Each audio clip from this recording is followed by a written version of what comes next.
दोस्तों, स्वागत है आपका एक बार फिर से आपके अपने यूट्यूब चैनल एस्पिरेंट्स राइजर पे। और अब हम जुड़ गए हैं नए सेशन में, जिसमें हम लोग एसबीआई क्लर्क मेंस के लिए जो है डीआई सेट प्रैक्टिस करेंगे। हम लोग अभी टॉपिक बेस्ड डीआई कर रहे हैं। हमने इससे पहले वाली क्लास में मेंशुरेशन 3D बेस्ड डीआई किया था। आज हम लोग करेंगे एक और टॉपिक बेस्ड मेंस लेवल का डेटा इंटरप्रिटेशन, जो एक्सपेक्टेड है एग्जाम के लिए। ठीक है, और मुझे ऐसी उम्मीद है कि जो मैं टॉपिक बेस्ड डीआई करवा रहा हूँ इनमें से एक सेट तो कंफर्म में आना। ठीक है, क्योंकि टॉपिक बेस एक सेट तो आता ही हो सकता है, दो सेट आ जाए, कैसलेट के फॉर्म में आ जाए। ठीक है, तो आज भी हम लोग टॉपिक वाली डीआई देखेंगे। आइए स्टार्ट करते हैं बिना डिले के हुए।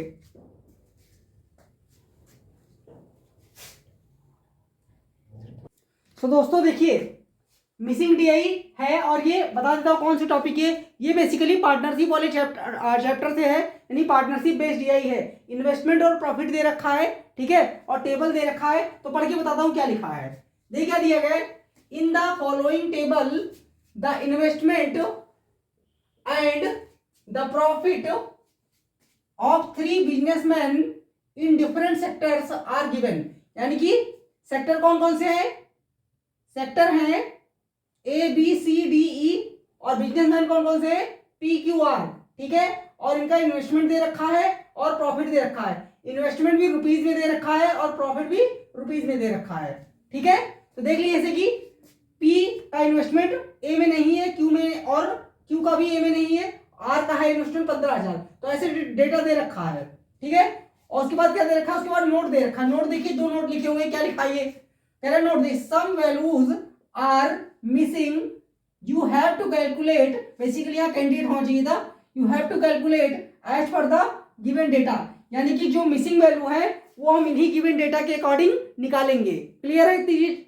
और देखिए एक और नोट क्या दे रखा है। Apart from sector C and E, यानी कि ये और ये थर्ड और फिफ्थ वाले में, businessman invested for same time period, यानी कि जो इन्वेस्टमेंट का टाइम है जो कि नहीं दे रखा है, वो सी और ई वाले सेक्टर को छोड़ करके ए बी और डी में जो है टाइम पीरियड सभी का सेम है। यानी कि अगर हम बात करें पी क्यू आर का, तो सेक्टर ए बी और डी में तीनों का ही टाइम पीरियड सेम होगा इन्वेस्टमेंट का। क्लियर है इतनी चीज? तो अब हम क्या करेंगे, हमने डेटा को समझ लिया है और ये चीज हम जान चुके हैं। यानी कि सेम टाइम किसके लिए? सेम टाइम किसके लिए है? सेम टाइम इसके लिए ए बी और डी। ठीक है, तो अब मैं क्या करूंगा, इन सबको मैं हटा दे रहा हूं, नोट को भी, और ये ऊपर जो दिया हुआ है इसको हमने पढ़ लिया है, और क्वेश्चन हमारा लेफ्ट में दिखेगा। फिर हम लोग जो है सॉल्व करेंगे क्वेश्चन को। ठीक है, सो आइए क्वेश्चन को सॉल्व करते हैं। पहले इसको मैं हटा देता हूं तब तक। तो दोस्तों पहला क्वेश्चन देखिए, हमारे सामने क्वेश्चन दिया गया है और इसको हमें सॉल्व करना है। डेटा यहाँ पे दिया है। ठीक है, और हम जानते हैं कि जो है 3 जो सेक्टर थे, sector A, sector B, sector D, इनके लिए टाइम पीरियड सेम है, और सेक्टर सी और सेक्टर डी के लिए टाइम अलग अलग है। ठीक है, इतना हमें नोट में बताया गया था। तो देखिए क्या लिखा है पहले, सबसे पहले, if the total profit in sector D is 81,000 rupees, then find the ratio of investment by P in B and D sector. तो हमें क्या बताना है? हमें पी का जो है, पी का इन्वेस्टमेंट का रेशियो बताना है बी और डी सेक्टर में। यानी यहां पे क्या आएगा और यहां पे क्या आएगा, इन दोनों का हमें रेशियो बताना है पी के केस में। तो सबसे पहले क्या दे रखा है? सेक्टर डी का हमें टोटल प्रॉफिट दे रखा है। सेक्टर डी का हमें टोटल प्रॉफिट दे रखा है। टोटल प्रॉफिट जो है वो सेक्टर डी का कितना है? 81,000। अच्छा, अब एक ही और देखिए, टोटल प्रॉफिट जो है वो क्यू और आर का, देखिए यहां पे डी में देखिए, क्यू का टोटल प्रॉफिट है 30,000 और आर का टोटल प्रॉफिट है 24,000, जो कि सेक्टर डी में है। तो यानी मैं ये कह सकता हूं कि अगर मुझे पी का प्रॉफिट निकालना है सेक्टर डी में, पी का प्रॉफिट निकालना है, यहां पे जो वैल्यू दी गई है सेक्टर डी में, तो मुझे क्या करना पड़ेगा? टोटल प्रॉफिट में ये 30,000 और 24,000 माइनस करना पड़ेगा। तो कर देते हैं, माइनस कर देंगे। अगर कितना? 30,000, 30K लिख ले रहा हूं बेसिकली, और 24K। ठीक है, तो आ जाएगा कि पी को सेक्टर डी में कितना प्रॉफिट हुआ है। पी इज प्रॉफिट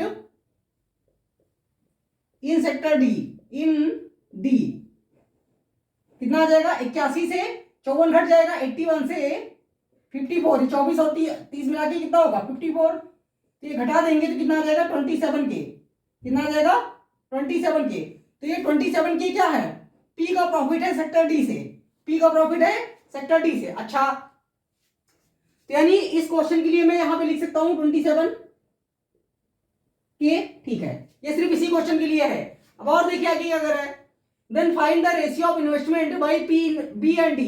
तो अब हम क्या इन्वेस्टमेंट निकाल पाएंगे पी का, हाँ कैसे, देखिए अब हम क्या करते हैं, डी में किन्हीं भी दो को, चाहे पी क्यू को ले लीजिए, चाहे फिर पी और आर को, नहीं क्यू को नहीं ले पाएंगे तो पी और आर को लेते हैं, यानी कि पी को और आर को लेते हैं। तो देखिए पी और आर का इन्वेस्टमेंट हमें पता है कितना है, आर का इन्वेस्टमेंट है 8000, कितना 8000, तो 8 के लिख लेते हैं जिससे सॉल्व करने में आसानी है। और प्रॉफिट आर को कितना हुआ है 24,000, प्रॉफिट कितना हुआ है 24,000 को, और हम जानते हैं टाइम तो सेम ही है तो टाइम मान लेते हैं टी ईयर है, और इसको कितना प्रॉफिट होगा 24,000, ये 24 के। अब हमें पी का भी प्रॉफिट मिल गया है, और टाइम तो पी का भी सेम ही होगा, क्योंकि टाइम जो है बोला उसने कि जो है ए बी डी में टाइम सबका सेम है, और हम डी की बात कर रहे हैं अभी। तो यहाँ पे टी टाइम के लिए पी इन्वेस्ट करेगा, लेट से क्या इन्वेस्ट करेगा एक्स रुपीज। तो इसको कितना प्रॉफिट मिला 27,000, यानी 27 के। तो अब देखिए के से के कट गया, टी से टी कट गया, तो यहां से हमें क्या मिल जाएगा, अगर हम काट दें इसको, देखिए 8 से कट जाएगा एक बार में, 8 से कट गया 3 बार में, और 3 से कट जाएगा एक बार में, 3 से कट जाएगा 9 बार में। तो हम ये कह सकते हैं कि अब आप देखिए यहाँ 9 × 9 यानी एक्स का मान क्या आ जाएगा 9। तो हम कह सकते हैं कि जो पी का इन्वेस्टमेंट है वो डी सेक्टर के लिए, यानी पी का इन्वेस्टमेंट डी सेक्टर के कितना आ गया है 9 के, कितना आ गया 9 के। क्लियर है इतना कि नहीं, इतना क्लियर है कि नहीं, ये कैलकुलेटिव डीआई है, इतनी आसान नहीं है, ठीक है, खाली देखने में आसान लग रही है बस। तो देखिए हमने सेक्टर डी के लिए पी का इन्वेस्टमेंट निकाल लिया है 9 के, क्लियर है। अब आगे क्या कह रहा है, आगे कह रहा है कि डी के लिए तो आ गया, तो सेक्टर बी में कितना इन्वेस्टमेंट होगा। अब बी की बात करते हैं, अब देखिए बी की बात करते हैं। सेक्टर बी में पी का इन्वेस्टमेंट हमें चाहिए, और सेक्टर बी में हमें पी का प्रॉफिट दे रखा है, सेक्टर बी में हमें पी का प्रॉफिट दे रखा है, और सेक्टर बी में हमें क्यू का भी प्रॉफिट दे रखा है, और क्यू का इन्वेस्टमेंट नहीं दे रखा है। तो ये हम आसानी से निकाल लेंगे, कैसे, देखिए किसकी किसकी बात हो रही है, सेक्टर कह सकते हैं, हाँ पी और क्यू की बात कर रहे हैं, पी और क्यू की बात कर रहे हैं सेक्टर बी में। तो क्यू का इन्वेस्टमेंट है 17,000, क्यू का इन्वेस्टमेंट है 17 के, और टाइम फिर से टी ले लेते हैं क्योंकि टाइम दोनों के लिए सेम है, और हमें पी का इन्वेस्टमेंट हमें निकालना है, तो लेट्स से वाई मान लेते हैं, ठीक है। अब देखिए प्रॉफिट दोनों का दे रखा है बी के केस में, बी में देखिए पी को कितना प्रॉफिट हुआ 10,500, और क्यू को कितना प्रॉफिट हुआ 85,000, ठीक है। तो यानी 10,500 नहीं, बेसिकली 1,05,000, इसको 85,000, ठीक है। तो यानी कि पी को प्रॉफिट हुआ है 1,05,000, तो हमने 105 लिख लिया क्योंकि 30 काट दीजिए स्टार्ट में ही, ठीक है। और क्यू को कितना प्रॉफिट हुआ है 85,000, नहीं 85 लिख लिया हमने, 30 काट दीजिए। अब देखिए क्या करना है, कैंसिलेशन करना है बस। तो देखिए टी से टी कट गया, और 17 से कट जाएगा एक बार में, 17 से कट गया 5 बार में, और 5 से कट गया एक बार में, 5 से कट गया 21 बार में। तो यहां से y का मान क्या आ जाएगा, y बराबर आ जाएगा 21 के, y बराबर क्या आ जाएगा 21 के। तो यानी ये y क्या है, ये y हमने माना था p का इन्वेस्टमेंट जो b में है, p का इन्वेस्टमेंट जो b में है, तो हमें कह सकते हैं p का इन्वेस्टमेंट b में कितना आ गया 21,000। तो हमें क्या बताना है, हमें यही तो बताना है, इन्वेस्टमेंट का रेशियो बताना है p का b और d में। तो b में कितना आएगा, देखो यहां देख लीजिए, b में आ गया 21 और d में कितना आया था 9, तो रेशियो क्या होगा, 3 से कट जाएगा 7 बार में, 3 से कट जाएगा 3 बार में, तो आंसर आ जाएगा 7:3। That means option number second is the right answer. First नहीं लगाइएगा क्योंकि फर्स्ट में उल्टा लिखा हुआ है, एक बार सॉल्यूशन देख लीजिए आप लोग।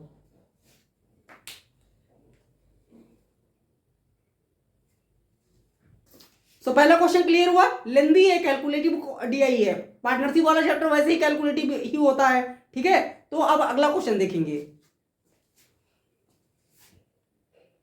तो दोस्तों नेक्स्ट क्वेश्चन देखिए क्या दिया है, in sector E the ratio of profit earned by P Q and R 4:5:3, ठीक है। Total amount invested by P and Q in sector E are 14,000, ये दोनों ने मिलके, पी और क्यू ने मिलके इन्वेस्ट किया है, ठीक है। But P invested for 8 months and Q invested for 10 months, then find the investment time of R, ठीक है। तो हमें क्या बताना है, हमें इन्वेस्टमेंट पीरियड यानी कि इन्वेस्टमेंट टाइम बताना है, जो कि मंथ में रखा है आर का। तो देखिए कैसे सॉल्व करेंगे, और ये बात कर रहा है सेक्टर ई की, यानी सेक्टर ई लास्ट वाले सेक्टर की बात कर रहा है, ठीक है। तो सबसे पहले क्या करते हैं, सबसे पहले लिख लेते हैं तीनों पर्सन की नेम, पी क्यू आर, ठीक है। अब देखिए हमें क्या दे रखा है, हमें दे रखा है, हम जानते हैं कि जब हम इन्वेस्टमेंट को टाइम से मल्टीप्लाई करते हैं तो क्या आता है, प्रॉफिट का रेशियो आता है कि नहीं, ठीक है। अब पहले देखिए प्रॉफिट का रेशियो क्या दे रखा है, 4:5:3, 4:5:3 ये दे रखा है। तो इससे कुछ निकाल पाएंगे क्या, हाँ निकाल पाएंगे। देखिए ई में आइए और देखिए प्रॉफिट दे रखा है, पी का दे रखा है, नहीं दे रखा है पी का, क्यू का भी नहीं दे रखा है, आर का लेकिन दे रखा है। आर का प्रॉफिट है 75,000। तो हम ये कह सकते हैं कि आर का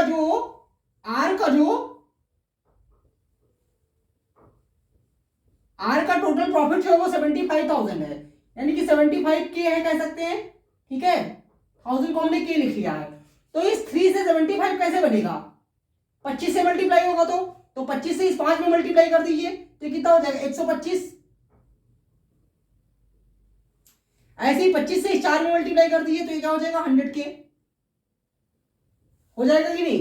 तो बेसिकली अब हमारे पास प्रॉफिट आ चुका है जो कि 1000 में है, ठीक है। तो हमने रेशियो से क्या निकाल लिया, प्रॉफिट निकाल लिया। अब चलिए आगे चलते हैं, देखिए आगे पढ़ते हैं क्या कह रहा है। Total amount invested by P and Q in sector E R 14,000, ठीक है। अब पी और क्यू का टोटल इन्वेस्टमेंट जो है वो कितना है,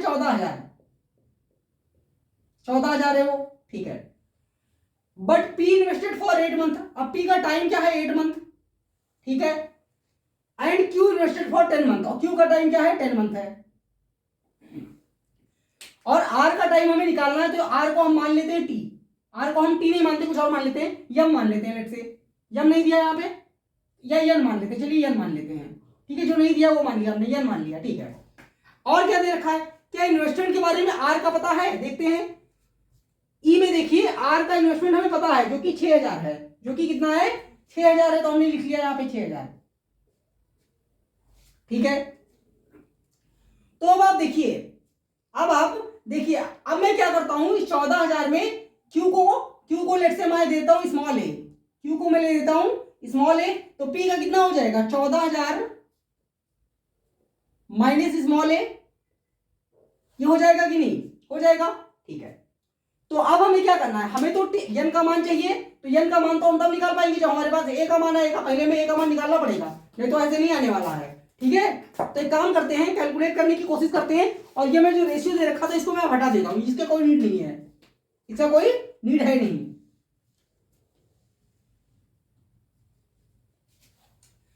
सो अब आप देखिए इसको जो है पी और क्यू वाला सॉल्व करते हैं पहले। तो देखिए पी और क्यू, पी ने 14,000 माइनस स्मॉल ए इन्वेस्ट किया है, और क्यू ने ए इन्वेस्ट किया है, और क्यू का टाइम पीरियड है 10 मंथ का, और पी का कितना है 8 मंथ का, और प्रॉफिट दे रखा है पी का देखिए 100K से के कट जाएगा, वो हम नहीं लिख रहे हैं, और क्यू का प्रॉफिट है 125। तो अब काटिए, 25 से कट गया 4 बार में, 25 से कट जाएगा 5 बार में, और 5 से कट जाएगा ये 10 2 बार में, और 2 से कट गया ये 1 बार में, 2 से कट गया 4 बार में, और 4 से ये वाला 4 कैंसिल हो गया। तो अब मैं ये कह सकता हूं कि ए जाके राइट हैंड साइड में मल्टीप्लाई हो जाएगा, तो ये क्या आ जाएगा, यहां से आ जाएगा 14,000 इज इक्वल टू 2a, तो ए का मान आ जाएगा 7,000, यानी ए का मान कितना आ जाएगा 7,000, ठीक है। ए का मान कितना आ जाएगा 7,000, आई होप आप लोग को दिख रहा होगा, ठीक है। तो ए का मान 7,000, यानी अब मैं क्या करता हूं, अब इसमें ए की जगह क्या आ जाएगा 7,000, तो मैं यहां लिख देता हूं 7,000, ठीक है। इतना चीज क्लियर है कि नहीं। अब देखिए, अब हम Q और R का यूज करके यन का मान निकाल पाएंगे, Q और R का यूज करके यन का मान निकाल पाएंगे। तो अब मैं यहां सॉल्व करता हूं ऊपर, ठीक है, क्योंकि नीचे तो स्पेस बचा नहीं है। तो देखिए बात कर रहे हैं क्यू और आर की। क्यू का इन्वेस्टमेंट आ चुका है 7000, तो मैं यही देखिए 3 3 जीरो कट जाएंगे तो काट दे रहा हूं, ये 3 जीरो यहाँ कट जाएंगे, या 3 यहाँ कट जाएंगे। तो क्यू का इन्वेस्टमेंट हो गया 7 और आर का हो जाएगा 6। और टाइम देखिए क्यू का कितना है, क्यू का है 10, तो 10 से मल्टीप्लाई कर दीजिए। और आर का टाइम हमें निकालना है जो कि एन हमने माना है, ठीक है। और प्रॉफिट का रेशियो, प्रॉफिट देखिए क्या देखा है, 12 यहाँ देखा था 125, यहाँ पे 75, के हमने काट देंगे तो क्या देगा 125 और 75, तो 125 हो गया क्यू का और 75 हो जाएगा आर का। तो बेसिकली अब इसे सॉल्व करना है, बस आंसर रेडी है। देखिए कुछ नहीं करना, बहुत आसान है। कैसे, 25 से कट जाएगा ये 5 बार में, 25 से कट गया 3 बार में, और 3 से ये 6 कट जाएगा 2 बार में, 3 से 1 बार में, 3 से 2 बार में। कट गया कि नहीं कट गया? अब देखिए 2 से कट गया ये वाला 10 5 बार में, और 5 से ये वाला 5 कैंसिल हो गया।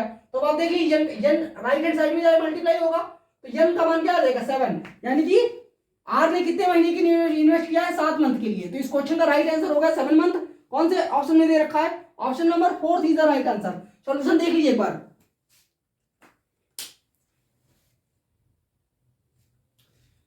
सो क्लियर है? देखिए बहुत लेंदी है ये, प्रॉफिट कह सकते हैं पार्टनरशिप वाले चैप्टर से है, और ये बहुत ही कैलकुलेटेड डीआई है, ठीक है। देखने के लिए लोग कह सकते हैं ये क्या डीआई करा रहे हैं सर, पार्टनरशिप का तो सबको आता है, लेकिन ये कैलकुलेटिव है। एग्जाम में थोड़ी मिस्टेक हुई तो पूरा कह सकते हैं पेपर खराब कर देगी, ठीक है। तो आप देखेंगे नेक्स्ट क्वेश्चन। दोस्तों अगला क्वेश्चन देखिए, देखिए क्या दिया गया है। If the average total profit earned in sector A by all 3 businessmen is 1,32,000, ठीक है। यानी कि तीनों बिजनेसमैन के द्वारा सेक्टर ए में टोटल प्रॉफिट जो कमाया गया है वो कितना है, 1,32,000। Then amount invested by P is what percentage of total money invested by all 3 in sector A, ठीक है। तो हमें बताना है कि जो पी ने, हाँ क्या बताना है हमें कि amount invested by P is what percentage of total money invested by all 3 in sector ए, यानी सेक्टर ए में जो पी ने इन्वेस्ट किया है वो टोटल तीनों के इन्वेस्टमेंट का कितना परसेंट है, ठीक है। तो सबसे पहले तो एक काम करते हैं, देखिए सबसे पहले एक काम करते हैं, सेक्टर ए में टोटल प्रॉफिट हमें दे रखा है कितना, सेक्टर ए का टोटल प्रॉफिट कितना है 132,000, ठीक है। तो देखिए सेक्टर ए में कितने लोग का प्रॉफिट पता है, अच्छा एवरेज दे रखा है, ठीक है, सॉरी मैंने देखा नहीं एवरेज। तो एवरेज अगर इतना है तो टोटल कितना हो जाएगा 132,000 मल्टीप्लाई 3, टोटल हो जाएगा ये। तो ये कितना आ जाएगा, निकाल ही लेते हैं फिर तो 132 इंटू 3 कितना हो जाएगा 396 और फॉलोड बाई 30, ये आ जाएगा टोटल प्रॉफिट। अब देखिए जिसमें हमें क्यू का प्रॉफिट पता है और आर का प्रॉफिट पता है। क्यू का देखिए कितना 132 है ना, 132 फॉलोड बाई 30 और इसका 165 फॉलोड बाई 30, तो दोनों को ऐड कर देते हैं, यानी कि 132 के बाद 3 जीरो है और 165 के बाद 3 जीरो है। ये किसका है, क्यू का, और ये है आर का, ये प्रॉफिट है। तो इन दोनों को जोड़ेंगे कितना आएगा, 5 2 7 6 3 9 297, यानी कह सकते हैं कि आर यहां से हमें पी का प्रॉफिट मिल जाएगा, कैसे, अगर इस 396,000 से मैं 297 घटा दूं 297 फॉलोड बाई 30, इसको मैं सब्ट्रैक्ट करता हूं, कर दूं अगर तो कितना आ जाएगा, 16 से 7 घटेगा 9 और 18 से 9 घटेगा 9, यानी 99,000 ये पी का प्रॉफिट होगा सेक्टर ए के लिए, 99,000। ये कैसे आया, जब हमने टोटल से क्या घटाया, क्यू और आर का प्रॉफिट घटा दिया, टोटल से जो हमने क्यू और आर का प्रॉफिट माइनस किया तो आ गया 99,000। ये पी का सेक्टर ए में प्रॉफिट है, ठीक है। अब देखिए जब पी का सेक्टर ए में प्रॉफिट आ गया यानी 99 की आ चुका है, ठीक है, तो अब हम इन्वेस्टमेंट भी निकाल पाएंगे कैसे। अब आप देखिए किन्हीं भी दो को ले लीजिए, पी को ले लीजिए और क्यू को ले लीजिए, या क्यू को मत लीजिए, पी को और आर को ले लीजिए। तो देखिए हमने क्या लिया, हमने पी को लिया और आर को लिया। आर का हमें इन्वेस्टमेंट पता है कितना है 15,000 रुपए, तो हमने लिख लिया। पी का हमें इन्वेस्टमेंट नहीं पता तो हम मान लेते हैं एक्स, हमने मान लिया क्या है एक्स है, ठीक है। और टाइम तो सबका सेम ही था, टाइम तो सेक्टर ए में सबका सेम है, आप देख सकते हैं ऊपर लिखा हुआ है कि ए बी डी में टाइम सेम है, ठीक है। तो तो अब देखिए प्रॉफिट हमें पता है, पी का प्रॉफिट कितना होगा 99,000 यानी 99, और आर का प्रॉफिट कितना था, आर का प्रॉफिट आप देख सकते हैं 165,000, तो 165 यहां लिख लीजिए, 3 जीरो तो कट ही जाएगा तो उसको हटा दीजिए। अब देखिए 11 से कटेगा, 11 से इसको काटिए, 11 से कट जाएगा 9 बार में, 11 से कटेगा 15 बार में, 3 से और काट दिए, 3 से कट गया 3 बार में, 3 से कट जाएगा 5 बार में, ठीक है। और 5 से ये कट जाएगा 1 बार में, और 5 से कट जाएगा ये कितने बार में, 5 से 3 बार में, तो यहाँ जाएगा 3,000। तो अब देखिए 3,000 जो है राइट हैंड साइड में जाकर मल्टीप्लाई होगा तो पी का यानी एक्स का मान कितना आ जाएगा 9,000। तो यहां से हम कह सकते हैं कि पी का इन्वेस्टमेंट जो है वो, पी का इन्वेस्टमेंट सेक्टर ए में आ जाएगा 9,000, ठीक है। अच्छा, जब पी का इन्वेस्टमेंट आ गया 9,000, तो अब क्या हमें तीनों का इन्वेस्टमेंट पता चल जाएगा, हाँ। तो पी का यहाँ 9,000 आ चुका है, हमने लिख दिया यहाँ पर। तो क्यू का भी निकाल लेंगे, कैसे, क्यू का भी निकाल सकते हैं ना, क्यू का प्रॉफिट तो हमें पता ही है। तो देखिए अब जैसे हमने पी का निकाला वैसे हम क्यू का निकालते हैं। तो मैं क्या करूं, मैं इसको हटा देता हूं ताकि मुझे थोड़ा सा जगह मिल जाए, ठीक है। तो मैं इसको हटा देता हूं ताकि थोड़ा जगह हो जाए। तो देखिए फिर से अब हम बात करेंगे पी का और क्यू का। पी का हमें पता चल गया इन्वेस्टमेंट आ गया 9,000, और क्यू का इन्वेस्टमेंट हमें नहीं पता है, तो मैं मान लेता हूं ये क्यू का क्या है, क्यू का है वाई, क्यू का इन्वेस्टमेंट है वाई, ठीक है। और टाइम तो सबका सेम ही होगा, तो टी ईयर। प्रॉफिट हमें पी का पता है 99,000, और क्यू का भी प्रॉफिट हमें पता है, ये देखिए 1,32,000 यानी कि 132 लिख लेंगे यहां पर। तो बस देखिए 11 से कट जाएगा ये 9 बार में, 11 से कट जाएगा ये 1 बार में, और 2 बार में 12 बार में कट गया। अब देखिए 9 से कट गया ये 1 बार में, 9 से कट गया 1,000 बार में।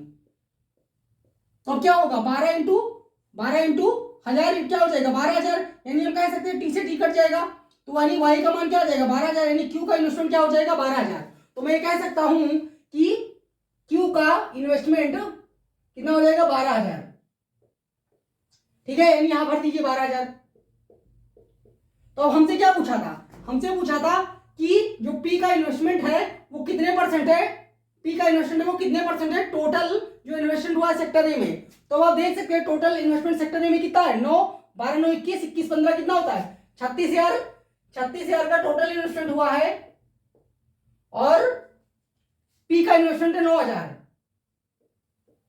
यही पूछा था कि पी का इन्वेस्टमेंट जो टोटल इन्वेस्टमेंट का कितना परसेंट, 2 जीरो 2 जीरो यहां कट गए, जीरो यहां कट गया, 9 से कट जाएगा 1 बार में, 9 से कट जाएगा 4 बार में, तो क्या आ जाएगा 100/4, 100/4, और 100/4 में जानते कितना परसेंट होता है 25%, 100/4 कितना होता है 25%। Option number 3 is the right answer. Solution देख लीजिए एक बार।